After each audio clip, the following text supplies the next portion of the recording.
The dawn crept slowly over the desert, bleeding red across the horizon like a wound that refused to close. Perdition Creek lay in silence, the kind that follows violence, the kind that makes even the wind hold its breath. The charred remains of Martha Harland's ranch still smoldered, sending thin trails of black smoke twisting into the pale sky. The widow's home had stood for 30 years on the edge of the dry canyon, a small cabin built with her own hands and her late husband's hammer.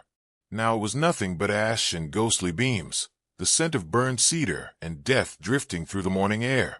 The sheriff hadn't come. Nobody had. Folks in Perdition Creek didn't ride out that far anymore, not since the Rattlesnake Gang started cutting their brand into every fence post north of the river. They owned the trails now, and what they didn't own, they burned. Martha Harland had been warned, more than once, but she never left her land. She told the storekeeper, "This ground is where my husband rests. If they want it, they'll have to dig him up first." Now, the ground had taken her too. By noon, the sun had turned cruel, beating down on the smoldering ruin. Buzzards circled lazily overhead, black shadows spinning over the cracked earth. The ranch's only horse, a bay mare, was gone. Tracks led toward the eastern ridge, the kind left by men riding fast. Whoever had done this had meant to send a message, and in Perdition Creek, everyone already knew who that message was for. They whispered it behind closed doors, afraid even to say it in daylight. Her boy, the ghost rider. Silas Harland's coming back. It had been 7 years since anyone had seen him. 7 years since the hangman's noose had nearly taken him in Fort Gallows. 7 years since his mother's tears had bought his life from a judge's mercy. He'd vanished after that. Some said he'd gone north to the Montana hills. Others swore he died fighting in Mexico. But the West had long memory for the men who'd carved their names into its bones. Silas Harland had once been the most ruthless killer this side of the Rio Grande. A ghost with a 6-shooter, born from dust and sin. And now the desert was calling him home. Miles away, where the canyon winds moaned through the cliffs, a lone rider followed the trail east. His horse moved slow, steady, a creature too old for speed but too loyal to falter. Dust clung to the rider's coat, his hat pulled low against the glare. His beard was flecked with gray, his eyes hollow as if carved from the same stone that made the mesas. A long scar cut across his jawline, half hidden beneath the shadow of his collar. He rode without hurry, without sound, the sun painting his figure in bronze and blood.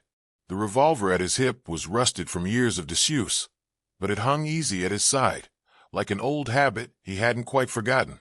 Silas Harland didn't need directions. He could smell the smoke before he saw it, a faint thread against the horizon, and when the wind shifted, it carried something else, charred wood, faint traces of horse sweat, and something darker, loss. He dismounted at the ridge, boots crunching over dry sage and rock. The land stretched below him, an ocean of dust and sorrow. In the distance, his mother's ranch stood in ruins, the chimney still upright, the rest reduced to black ash and twisted metal. He removed his hat, squinting against the glare. For a long moment, he didn't move. Then, slowly, he walked down toward what used to be home. The front door had been torn off its hinges. Inside, the air was heavy with soot. A Bible lay open on the table, its pages scorched but intact. The verse was from Romans, "Vengeance is mine, saith the Lord." He stared at it for a long while before closing the book, fingers trembling just enough to betray the storm inside him. He found her shawl by the hearth, burned around the edges. He held it up, let the ash drift from it like snow. Beneath the table, a single chair was overturned, the floor scuffed from boots. There had been a struggle. His mother hadn't gone quietly. She'd fought for her life, and they'd killed her anyway. Silas sank to one knee beside the spot where the wood was darkest, the ash still damp. His eyes closed. A muscle worked in his jaw. No tears came. He'd long since run out of those. But the silence around him seemed to thicken until it was almost unbearable. He whispered her name once, so softly the wind almost stole it away. Then he rose. Outside, the desert stretched endlessly before him. The canyon wind carried faint echoes of hooves far to the east. He followed them with his eyes. 3 riders, maybe 4, by the way the prints scattered. Men riding heavy and reckless. He studied the tracks, squatting low, fingertips brushing the dirt. Rattlesnake gang, he murmured. He recognized their iron shoes, the way the heel marks curved outward. He used to ride with them, back before he tried to be something his mother could forgive. Before Mason Clay took over and turned thieves into butchers. The memory stung. Mason had been his brother once, not by blood, but by the bond of men who rode on the same crimes. Silas had taught him how to shoot, how to disappear in the canyons, how to kill clean. Now Mason's men had taken the only thing in the world that still tied Silas to grace.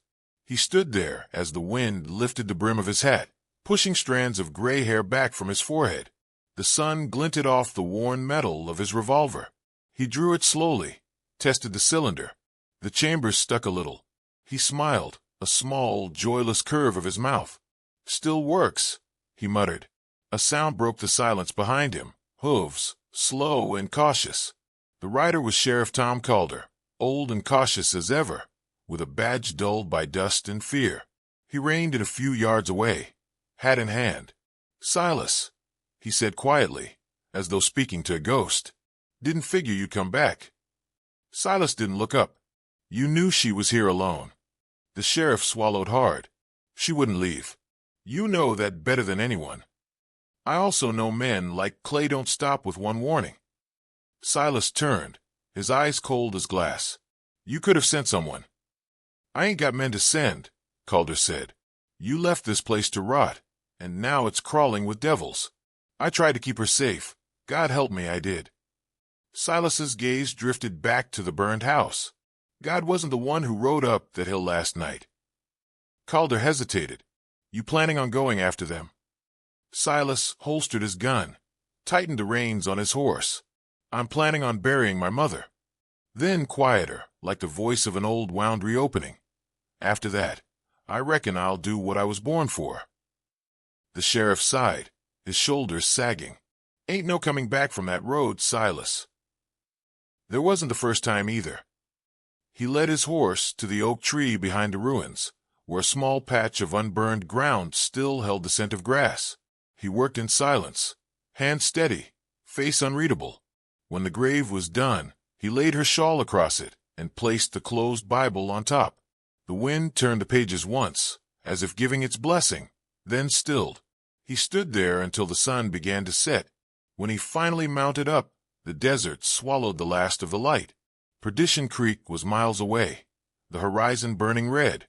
He rode east without looking back, his silhouette fading into the dusk like the ghost he was rumored to be. The trail stretched endless under the burning sun, the land so dry it seemed ready to crack open and swallow the living. Silas rode through it like a shadow, the creak of his saddle the only sound for miles. His horse's hooves kicked up little storms of dust that drifted behind him like memory. The desert had changed since he last crossed it. More graves, fewer homes. The kind of silence that meant folks had learned to hide before trouble came. By the time he reached Perdition Creek's outskirts, the air carried the scent of whiskey and fear. The first building was the livery, its door hanging crooked, a broken sign rocking back and forth in the wind. The saloon came next, a hollowed place called the Copper Spur, though its glory had long since tarnished. A single piano note drifted through the doorway, played by a hand that didn't care anymore. When Silas stepped inside, the sound stopped. The room froze the way a snake does when it senses a hawk. A dozen eyes flicked toward him, miners, drifters, men who remembered the name Harland but wished they didn't. The bartender's rag went still mid-wipe. In the far corner, two card players exchanged a glance, one's fingers slipping quietly away from his pistol butt. Silas walked to the bar, his spurs whispering across the floor. "Whiskey," he said, voice low, dry as the wind outside. The bartender poured with trembling hands. "Ain't seen you round these parts in a spell," he muttered. "Been gone." Silas took the glass, drank, and set it down slow. "You seen Mason Clay?" The man froze, color draining from his face. "Mason? No, sir. Not lately." "You're lying," Silas said softly. "He and his boys came through last night. For horses. One bay mare with a white blaze on her neck. My mother's horse. No one spoke. Only the fly buzzing near the whiskey bottles dared move. A man at the poker table cleared his throat. Now listen, Harlan. Silas turned his head, and the man's words fell away. You know me. The player swallowed. Used to. Back in the Pecos days. I rode with the Rattlesnake Gang, Silas finished. Then you know what happens when folks lie to me. The bartender shifted uneasily. They was here, he said finally. Yesterday evening. Rode in drunk, broke a window, took what they wanted. Clay said something about heading north. Dry Gulch way. Silas's gaze didn't waver. What did he say about the cross? The barkeep blinked. Cross. My mother's cross. Silver. Worn around the neck. The silence stretched thin. Then one of the men near the door muttered, He's wearing it. Rags had come off a woman who didn't beg. The room went still again. The air thickened until it felt hard to breathe. Silas left a silver dollar on the counter, payment, or maybe apology, and walked out. Behind him, the piano resumed, this time off-key. He rode north as the sun sank lower, painting the canyon walls the color of dried blood. Each mile brought memories clawing their way up through his mind. Mason's grin under the brim of his hat, the laughter around the campfire, the promises made in gun smoke and greed. They'd been brothers once, bound by sin and bullets. When Silas had left, Mason had taken it as betrayal. Now it seemed he'd taken his vengeance too. At dusk, Silas stopped by a watering hole half buried in the rocks. He crouched, filling his canteen, when the echo of hoofbeats rolled faintly through the canyon. He rose slow, hand resting on his gun. A figure appeared through the heat haze, a young rider, nervous, no older than 20. He wore a badge half tarnished with dust. You Harlan, the boy called, reining in a few yards away. Depends who's asking. Sheriff's deputy. Name's Ross. Sheriff Calder sent me. Silas said nothing. Ross shifted uneasily. He said if I found you, I should tell you Clay's gang was seen at the old trading post by the river. Burned a wagon train. Left 2 men hand-gin from a cottonwood. Silas's jaw tightened. You ride out there? No, sir. Sheriff said we'd wait for backup. Backup's here, Silas said, swinging onto his horse. Go home. The boy hesitated. Sheriff said to tell you something else. What's that? He said, don't let the ghost inside you ride again. For a long moment, Silas didn't answer. Then he turned his horse toward the river. Too late. The deputy watched him disappear into the dark, dust rising behind like smoke from a grave. The river ran slow and black beneath a dying moon. The trading post was nothing but bones, a few beams still standing, fire licking faintly at the remains of a wagon. Silas dismounted, boots sinking in the mud. The smell of death hung thick. 2 men swayed from the tree, faces bloated, shadows cast long across the ground. He cut them down with quiet hands, laid them side by side, and covered them with his coat. A sound scraped behind him, metal against wood. Silas turned, gun drawn. A man staggered from the wreckage, clutching a bleeding arm. His face was half-burned, but Silas knew him. Billy Row, he said. You used to run Mason's supply lines. The man spat blood. Still do. Silas knelt beside him. Where's Clay? Billy laughed weakly. Wouldn't matter if I told you. He'll kill you like he killed her. Silas's voice was soft. He already tried. Row's smile faltered. You can't stop him, Harlan. Ain't no man can. He's wearing your ghost now. Says you taught him how to kill clean. I taught him wrong. Row coughed, breath rattling. You won't make it to Dry Gulch. He's got 12 men, maybe more. Then I'll need 12 bullets. Billy's eyes glazed. Still ruthless, he whispered, then went still. Silas wiped the blood from his hands and looked east. A cold wind cut through the valley. In it, he thought he heard his mother's voice again. Faint as prayer. Promise me. Silas, no more killing. He closed his eyes. I tried, Ma. By morning, he reached the high ridge overlooking the canyon. The sun came up behind him, gold spilling over the rock like fire. Below, the trail wound toward Dry Gulch. a scar of red dust leading into the hills. He followed it slow, careful. His horse's hooves struck sparks on the stone. The first ambush came at noon. A rifle cracked from the ridge, the bullet hissing past his ear. He slid from the saddle, rolling behind a rock. Another shot rang out. He counted the seconds, then fired once, clean, deliberate. Silence. Climbing the ridge, he found the shooter slumped against a boulder, eyes wide in surprise. A boy again, barely old enough to shave. Mason had always liked recruiting the desperate. Silas knelt, taking the bandana from the corpse's neck. It bore the rattlesnake emblem burned into the fabric. He tied it to his saddle horn. One down. The day stretched long.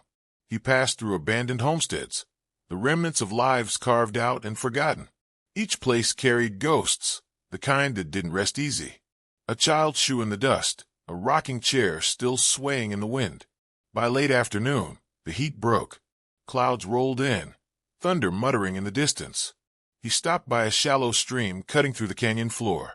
His horse lowered its head to drink, but then stopped, ears twitching. Silas followed its gaze. There, in the reeds by the water's edge, stood a familiar shape, a bay mare with a white blaze on her neck.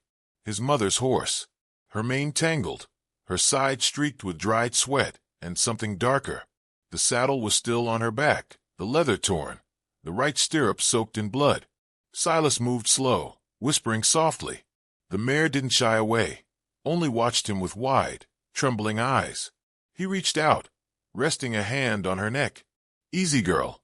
The wind howled through dry gulch like something alive, dragging dust and old whispers through the bones of the abandoned mining camp. What was once a boomtown had rotted into ruin. Shacks collapsed, shafts caved in, and rusted rails glinting faintly under the moonlight. Lanterns flickered weakly in the dark, casting trembling light across the skeletal timbers. The place reeked of coal, sweat, and something fouler, fear. Silas reined his horse at the edge of the gulch, eyes narrowing as he watched shadows move between the ruins. The rattlesnake gang had taken roost there, their laughter faint beneath the wind. He dismounted, tying the reins to a bent post, and checked his revolver. 6 rounds. 6 ghosts waiting to be put down. The cylinder clicked smooth now, the rust worn off through use and purpose. He drew a slow breath, tasting dust and gun oil, then stepped into the dark. The first man never saw him coming. A sentry, half drunk, leaning against a wagon wheel with a rifle across his lap. Silas's shadow crossed him like a whisper, and then steel flashed once in the moonlight. The man's body slumped without a sound, blood darkening the sand. Silas dragged him into the shadows and took the rifle. His boots moved without hesitation, quiet and patient as the desert night itself. The mine mouth loomed ahead, an open wound in the earth, yawning black. 2 more guards stood by the entrance, the glow of their cigarettes the only light on their faces. Silas moved closer, breath steady. One turned, sensing movement, but the echo of his question never left his throat. Silas fired twice, the shot swallowed by the canyon. Both men dropped where they stood. The smell of gunpowder drifted through the air like incense. He paused at the mine entrance. The darkness seemed alive, breathing heat and echo. Somewhere deep inside, voices murmured, men laughing, arguing, the clatter of bottles. He stepped in. The walls were narrow, the air thick with coal dust. Lamps hung from nails, their flames trembling in the draft. Rusted carts lined the rails, some filled with broken tools and old bones. Every sound, his boots, his breath, the creak of his coat, seemed too loud. As he moved deeper, a memory crept in, uninvited. A gallows yard, a rope swaying in the wind. His mother's voice, trembling but strong, begging the judge to spare her boy. "He's got good in him yet," she'd said. "Don't hang the last piece of my soul." The judge had looked at her for a long time before nodding once. He'd walk free that day, but something in her had broken, something pure. Now, her voice haunted these tunnels more than any ghost. A sound snapped him back, the scrape of boots on stone. A man rounded the corner with a lantern, squinting into the dark. Silas raised his revolver, fired once, and the lantern shattered in his hand. The man fell, screaming. The darkness swallowed the sound whole. Silas reloaded by feel, the brass glinting in the faint light of a dying flame. Further in, he heard laughter again. 5 men gathered around a table, playing cards under the flicker of an oil lamp. Their rifles leaned against the wall, their pistols half-holstered. Mason Clay's boys. He watched them from the shadows, the rage in him coiled tight, but steady. 1 bullet for each face. He stepped forward. The first shot blew through the lamp, plunging the room into chaos. Muzzle flashes lit the dark like lightning. Silas moved between them, swift, silent, unrelenting. Each pull of the trigger was a heartbeat, each echo a memory. The last man tried to crawl away, blood trailing behind him. Silas stood over him, gun still warm. "Where's Clay?" he asked. The outlaw coughed, a wet, rattling sound. "Deep shaft, the old vein keeping the gold." "What gold?" "The widow's gold," the man whispered. "She kept it from him, from all of us. Said it wasn't ours anymore. Said she'd buried it to save you." Silas froze. The man's eyes dimmed before he could say more. The pieces twisted inside him. The reason for her death, the cross around Mason's neck, the silence of her grave. She hadn't died for vengeance. She died protecting his chance to live clean. He pressed a hand to the wall, the rough stone biting into his palm. The weight in his chest was heavier than the revolver. All those years she'd forgiven him for what he was, and he'd repaid her by becoming it again. From deep within the mine, a voice echoed, drawling, confident. "That you, Harlan? I wondered when you'd crawl back from hell." Mason Clay's voice, smooth as whiskey, cold as iron. Silas followed it down the main shaft, past hanging lanterns and discarded picks. The air grew hotter, the walls trembling faintly with the sound of wind through the cracks.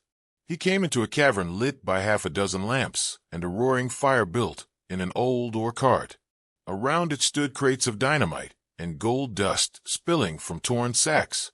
Mason Clay stood at the far end, tall, broad-shouldered, eyes glinting in the firelight. The silver cross gleamed at his throat, catching the flame. He smiled like a man greeting an old friend. "Been a long time, brother," Mason said. "You look older." Slower. Silas stepped closer. "You killed her." "She made her choice," Mason said, shrugging. "She hid what was ours. You remember that gold, don't you? The last haul before you ran off to play farmer. She took it. Said she'd use it to buy your soul clean. Guess that didn't take." Silas's voice was quiet, steady. "You wore that cross while you did it." Mason touched it, smirking. "It suits me, don't you think? A reminder of who taught me how to survive." "You learned wrong," Silas said. "I taught you how to shoot, not how to kill mothers." Mason laughed, low and mean. "Don't act holy now. You were worse than any of us. We learned from you." "I stopped," Silas said. "Too late for that." Mason drew his gun. The firelight gleamed on the barrel. "Guess it's time to see which ghost the West keeps." They fired almost together. Bullets sparked off the rock, echoes roaring through the cavern. Silas ducked behind a cart, reloaded, then moved along the shadows. Mason's boots scuffed against gravel, circling. "You can't hide from me, old man," he called. "Ain't no preacher left to pray you clean now." Another shot. The blast hit a crate, spilling gold dust into the air like glittering smoke. The mine trembled from the shock. Silas moved closer, hearing Mason's breathing now, ragged, angry. He slipped behind him, fired once. Mason spun, the bullet grazing his arm. He laughed again, insane now. "Still got aim," he spat, firing wild. One round hit a lantern, sending it crashing into the fire. The flames leapt high, licking up the walls, catching the crates. The cavern filled with heat and choking smoke. Mason stumbled back, eyes wide as the dynamite hissed. Silas stepped through the haze, his face streaked with soot, his revolver steady. "This ends here, Mason. You think she forgives you?" Mason shouted over the roar. "You think killing me brings her peace?"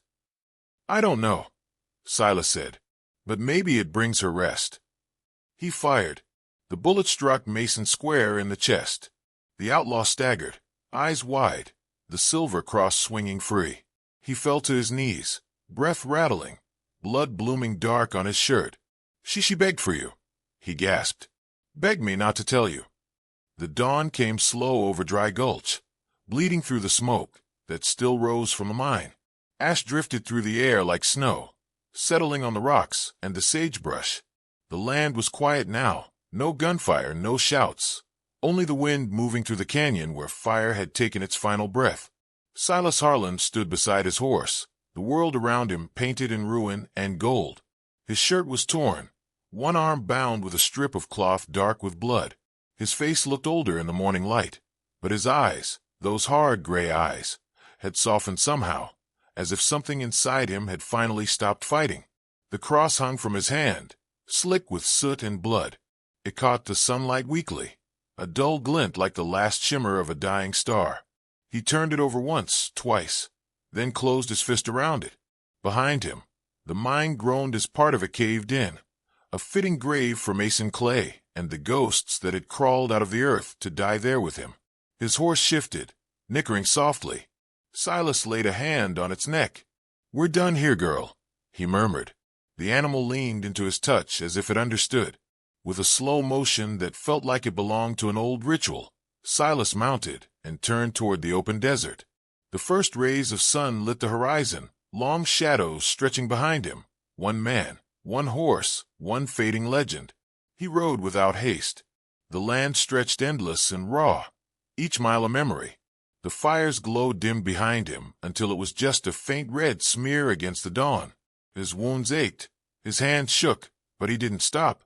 Not until the air began to smell of river water and pine. Perdition Creek was waking. Smoke from morning fires rose thinly above rooftops. Dogs barked in the distance. Somewhere a church bell tolled, slow and hollow. People saw him before he reached town. A child fetching water froze, bucket in hand, eyes wide. "Mama," the boy whispered. "The ghost rider's back." The word spread faster than sound. Doors opened halfway, curtains lifted, faces peered out. Some of the men stepped onto porches, but said nothing. Women clutched children close, not from fear, but awe. They knew what he'd done, though no one would say how. The Rattlesnake Gang was gone. The widow had been avenged, and Perdition Creek, for the first time in years, was safe. Silas didn't look left or right as he passed through. The sound of the horses' hooves echoed against the empty main street, sharp and lonely. The saloon doors creaked once as the barkeep watched him ride by. The sheriff stood near the jail, hat in hand. "You heading out for good?" he asked quietly. Silas reined in but didn't dismount. "Ain't nothing here for me no more." Calder nodded, eyes heavy with respect. "World's a little cleaner, thanks to you." "Maybe," Silas said, "but dirt's got a way of finding new faces." The sheriff's mouth twitched, halfway to a smile. "Where you going?" "Where the trail ends," Silas replied, and with a flick of the reins, he moved on. He left the town behind without looking back. The road climbed toward the ridge where his mother's ranch had once stood.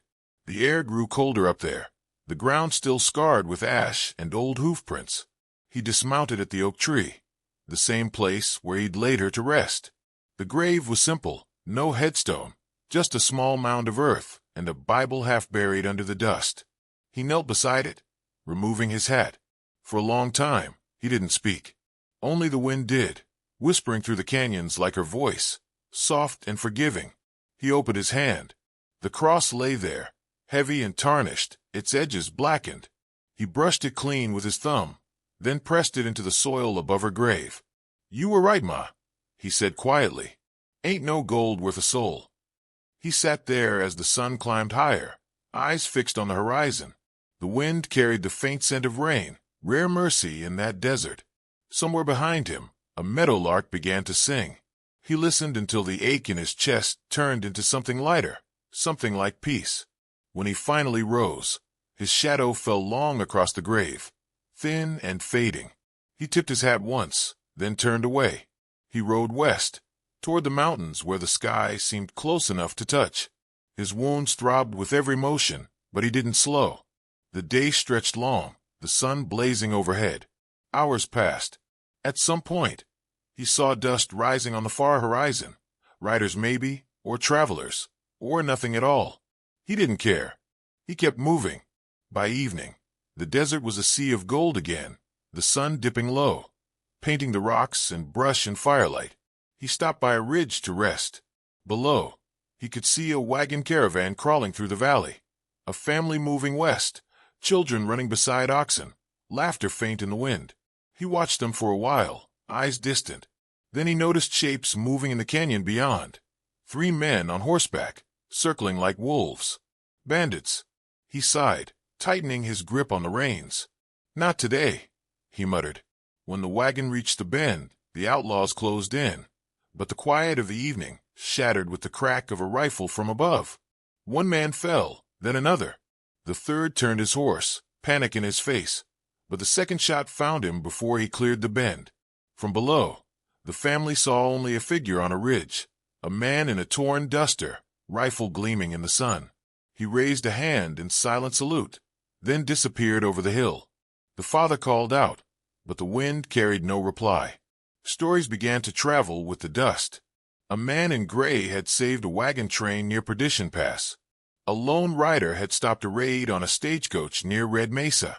A stranger with cold eyes and a quiet voice had pulled a wounded sheriff from a burning barn. No one ever saw his face long enough to know for sure. But every tale ended the same. A single rider vanishing into the sunset, leaving behind nothing but the echo of hooves and the scent of rain. Months passed, then years. The West changed, as it always did. Railroads came, towns grew fat and loud, and the old frontier began to fade. But some nights, when the wind carried the right kind of hush, folks swore they could still hear the sound of a horse moving through the canyons, slow, steady, the rhythm of a man who'd forgotten how to rest. Children whispered his name like a prayer. Men spoke it like warning. The ghost rider. Some said he was long dead. Others claimed he still roamed the borderlands, helping those who needed a gun but couldn't afford a killer. There were tales of a drifter who refused gold, taking only a Bible verse or a meal for payment. Some swore they saw the gleam of a silver cross hanging from his saddle horn, swaying in the dusk light. In Perdition Creek, they built a small church where Martha Harlan's house had burned. The pastor there, an old man with cloudy eyes, liked to tell newcomers a story before every Sunday sermon. Justice don't always come from a badge, he'd say. Sometimes it rides in on a horse, quiet and tired, carrying its own cross. And when he'd finished, he'd look toward the canyon and smile faintly, as if he still expected to see a silhouette against the horizon. The years washed over the land, turning memory into myth. The desert reclaimed what the fire left behind. Only the oak tree remained, its roots deep, its branches wide. Beneath it, the grave rested untouched, and the silver cross gleamed faintly whenever the light struck, just right. Proof that even the hardest men can kneel, and even ghosts can learn to pray.